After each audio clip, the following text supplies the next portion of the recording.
Božično zgodbo naznani velika škatla z okraski in vsem potrebnim za jaslice. 4-članska družina prične z okraševanjem drevesca, ki ga niso izbrali naključno. Da ima čim bolj fajn razporejene veje, da lahko tudi kaj gor obesimo.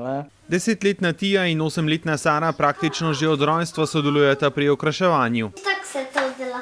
Sledi razporejanje maha, ki so ga pred nekaj dnevi nabrali v bližnjem gozdu. To bo podlaga za figure okoli hlevčka. Nanje je Tija posebej ponosna. Naš hlevček je nekaj posebnega, zato ker je iz košare.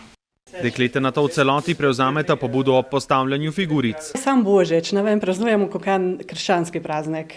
Ne samo kot družinski praznik, je tudi, ampak prav kot krščanski praznik, prav to Jezusovo rojstvo. In zato so podobe postavljene v skladu z zgodbo božičnega večera. Jezuščka bodo postavili po obisku polnočnice. Pred blagoslovom pa poskrbijo še za potok in studenec. Bomo še enkrat sklopili, pa izklopili pa bomo. Nato pa besedo prevzame Tomaž. Gospod naj po tebi blagoslovi, po tej vodi, naš dom in vse nas.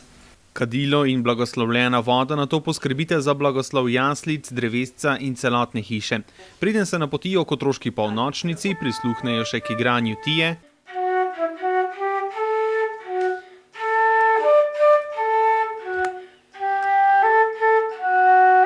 in pesmi Sare. Želimo se, če božič, to v letu pa bi.